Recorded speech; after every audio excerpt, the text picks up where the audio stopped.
Hello everyone, I'm Lisa from Lisa Mears Designs, and in this video I'm going to be making some snowflake theme winter cards using some products from Scrapbook.com. So I want to start out by showing you some products from Scrapbook.com that I will be using in this video, and I will have links to all of these products in the description box below. So the first product that I'm showing here is a Scrapbook.com exclusive stamp, and this is their Slimline Snowflake background stamp.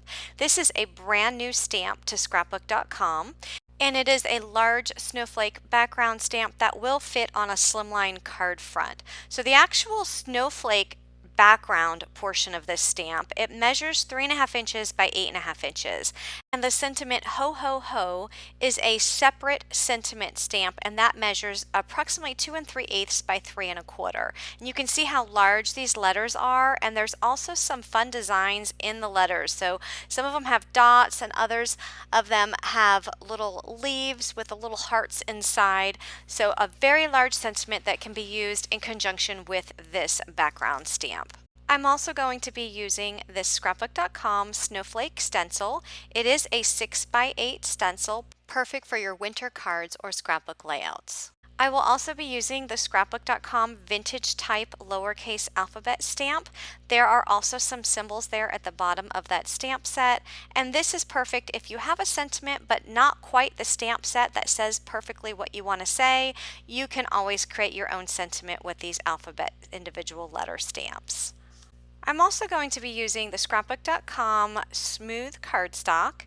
It comes in a variety of color packs, and this is the cool color pack. So there's a lot of the greens and the blues and the purples in this pack, and this pack is perfect for slimline cards. So the paper is actually 3.5 inches by 8.5 inches, fits perfectly on a slimline card front. You get 40 sheets total, 5 sheets of each of the colors.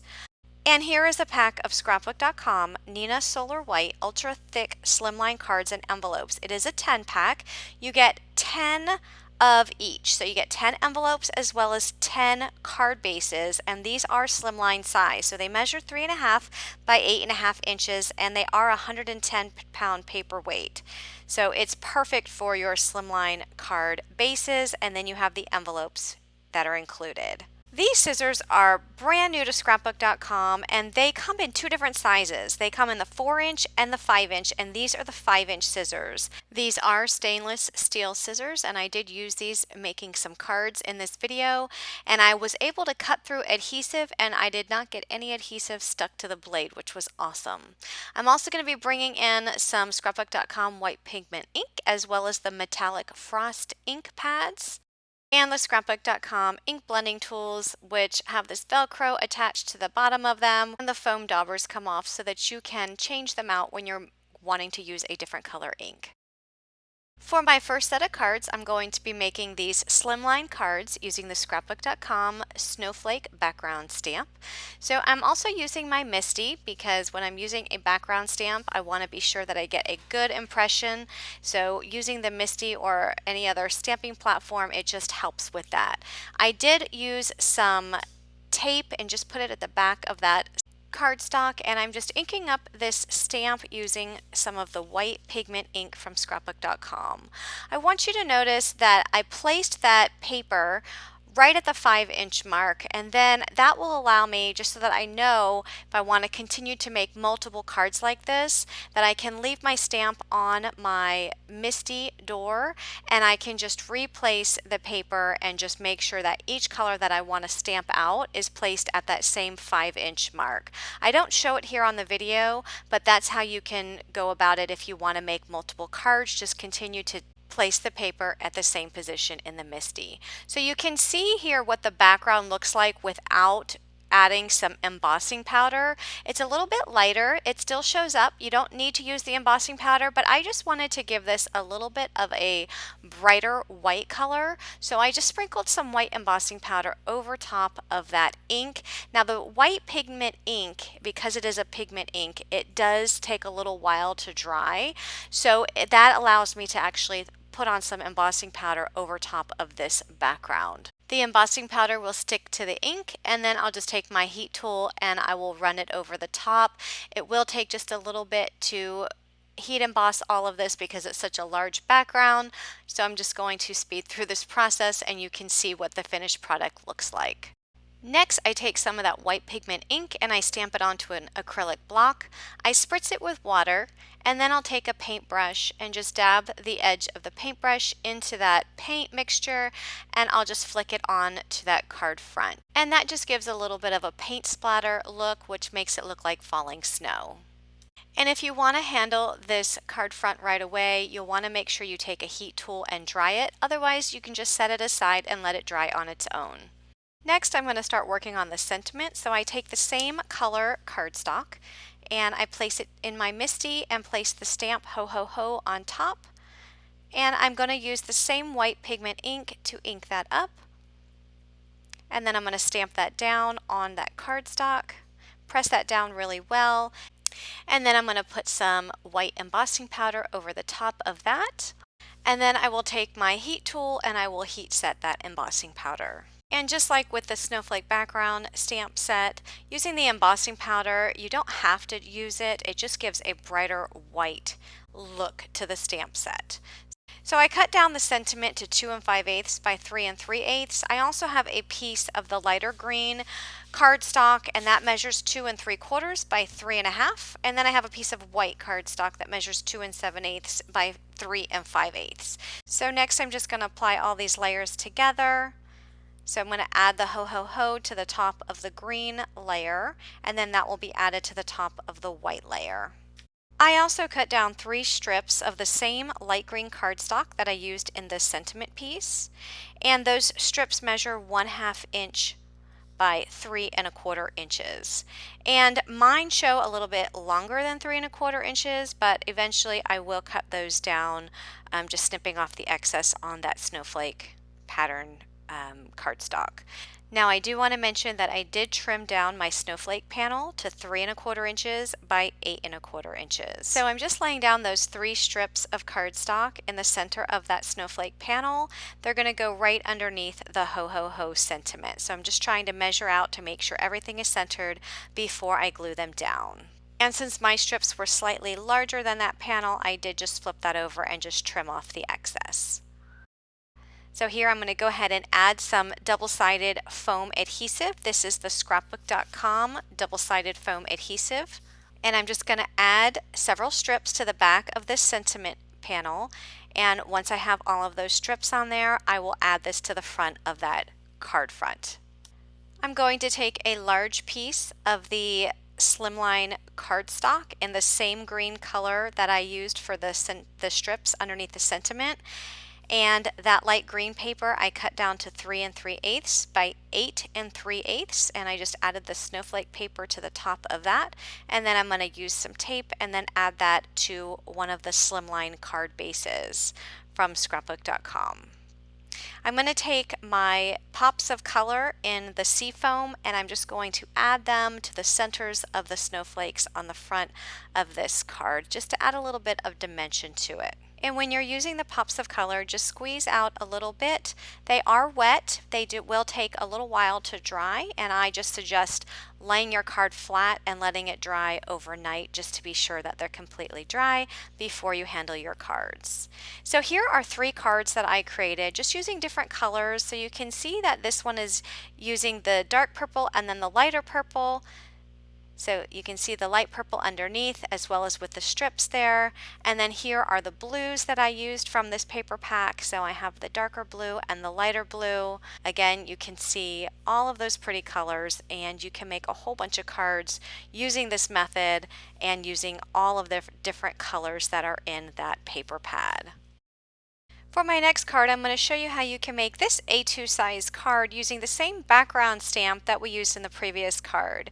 So here I have some Scrapbook.com. These are double-sided adhesive sheets, and I have a piece of white cardstock that I cut down to 2 3/4 by 4 inches, just adding it to the double-sided adhesive sheet so that I can make this a complete sticker on one side. So I'm just using my Scrapbook.com scissors and I'm just trimming down this cardstock to cut the excess adhesive off. You can see that even though I'm cutting through the adhesive did not stick to these scissors, which I absolutely love. So here I'm going to go ahead and peel back the other side of that sticker sheet, and I cut down all of the color cardstock from that paper pad. So each one of those colors are cut down to 1/2 inch strips, and I'm just putting them there on that sticker sheet in the same order that they are in that paper pad. And I just flip that piece over and I just trim off the excess cardstock on each side.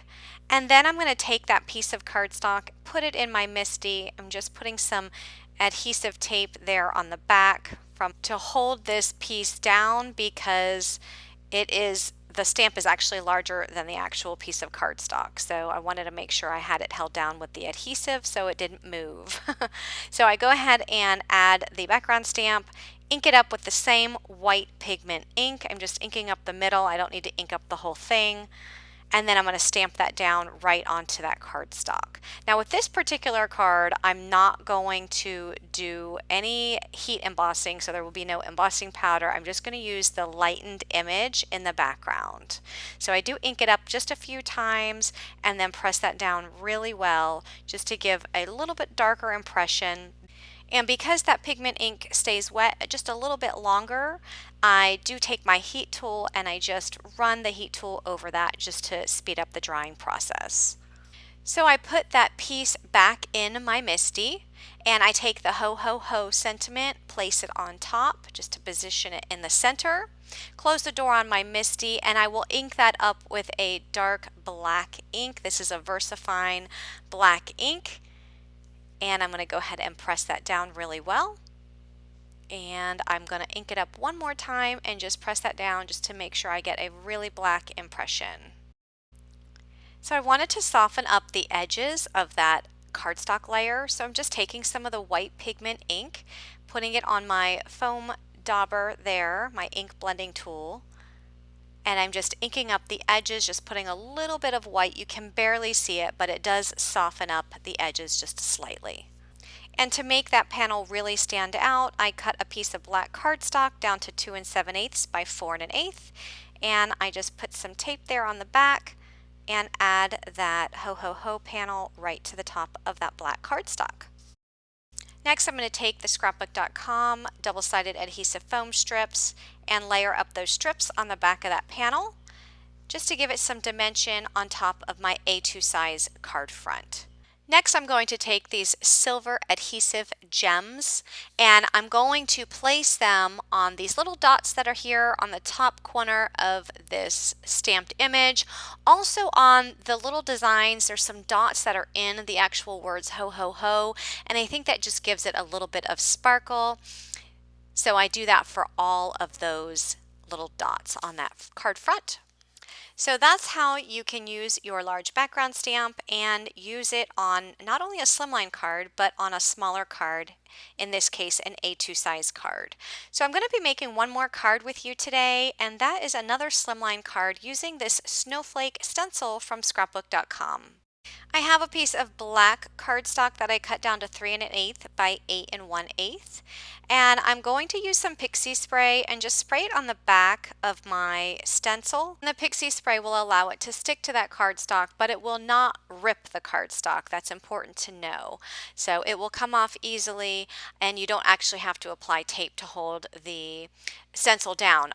I am, however, putting some Scrapbook.com mint tape at the top of the stencil because when I ink up and apply the ink to the stencil, I want to be sure that the ink does not go past the stencil onto the cardstock. So I'm using it as a mask in this case.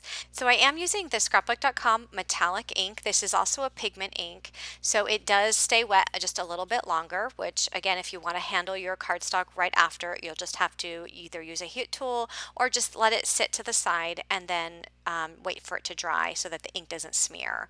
I did ink up all of those snowflakes. You can see how beautiful that ink looks on that black background. So I'm going to go ahead and place this in my MISTI.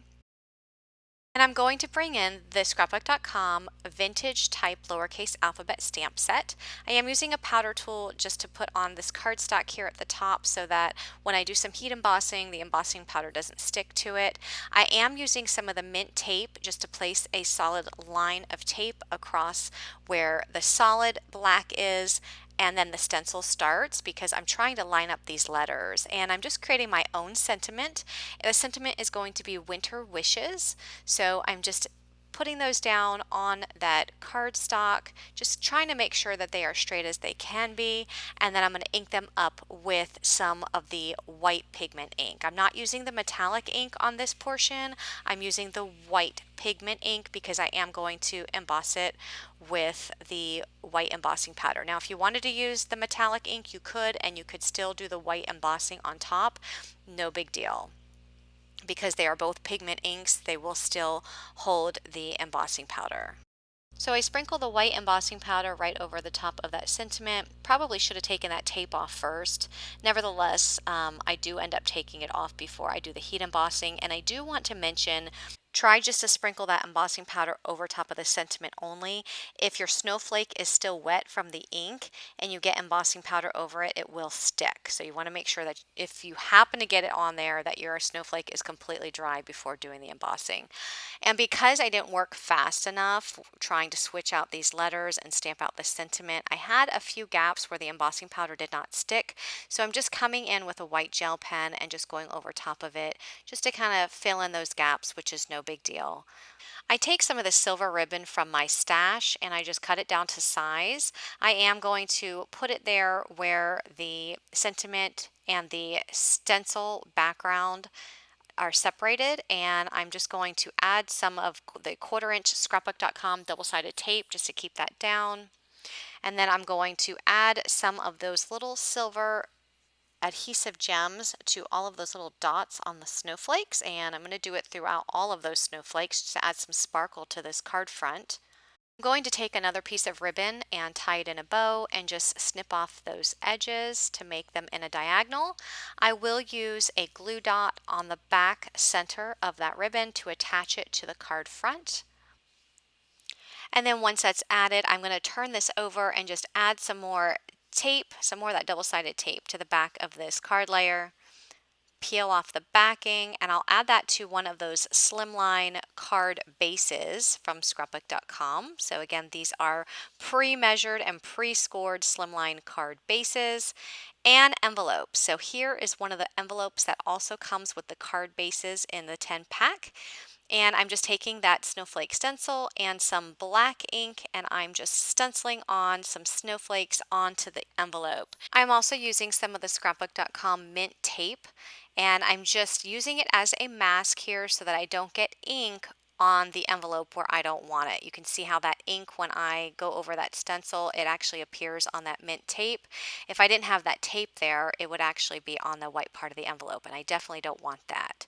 So here I'm just moved the stencil over and added some more stenciling to the opposite side of the envelope, and then I saw that there was this big white space that's just this gap here, so I'm just going to mask off just one of the snowflakes here, stencil that on, and here is my matching envelope. Isn't that pretty? So hopefully I've given you some ideas on some winter or Christmas themed cards. Product links will be down in the description box, and up close pictures of all of these cards will be on my blog at lisamearsdesigns.com. So if you like this video, please give it a thumbs up and be sure to subscribe to Scrapbook.com and Lisa Mears Designs for more card making inspiration. Have a great day, everyone. Bye-bye.